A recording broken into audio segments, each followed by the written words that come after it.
বন্ধুরা মাংসের ভাত তো রান্না হয়ে গেছে। এখন মেয়েকে আগে খেতে দিয়েছি, মাখছি। আজকে তো সব সেদ্ধ। ঢেঁড়স, এদিকে ঢেঁড়স মাখা হয়ে গেছে, এদিকে কুমড়ো আর আলুটা মাখাচ্ছি।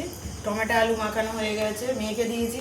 মেয়ে তো উচ্ছে খায় না, কুমড়োও খায় না, তাই ওকে আগে ঢেঁড়স আর টমেটোটা মাখিয়ে দিয়েছি। তারপর আমি এখন এবার উচ্ছে মাখাবো, মাখিয়ে তারপর আমি দেবো। এই যে বন্ধুরা দেখলেন, ওই অল্প একটুখানি নেবে।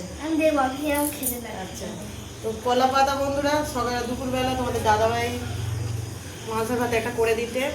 এখন জল ঢালতে যাবে, জল আনতে গেছে। ঠাকুর মহাদেবের মাথায়, ভোলানাথের মাথায় জল ঢালবে বলে চলে গেছে। তো এখন আমরা খেতে বসেছি, তো কলা পাতাই খাবো। তো এদিকে পাতা কম পড়েছে, তো আমরা কি করেছি, থালায় বেড়ে নিয়েছি। আর এই কলা পাতায় সব মাখানো হয়ে গেলে খাওয়া হবে, কলা পাতাই করেই খাওয়া হবে। আর মাছের ভাত খাবে তো চলে এসে বন্ধুরা, আমরা খেতে বসছি, মেয়েকে দিয়েছি।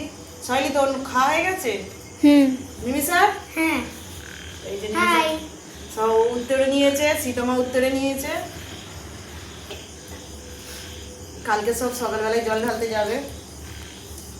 আর তোমাদের দাদাভাই কালীঘাট থেকে জল নিয়ে আসবে দিতে বাঁকে করে। ততক্ষণে আমরা চলে যাবো জল ঢালতে। আর তোমরাও চলে এসো বন্ধুরা, মাছের ভাত খাবে তো।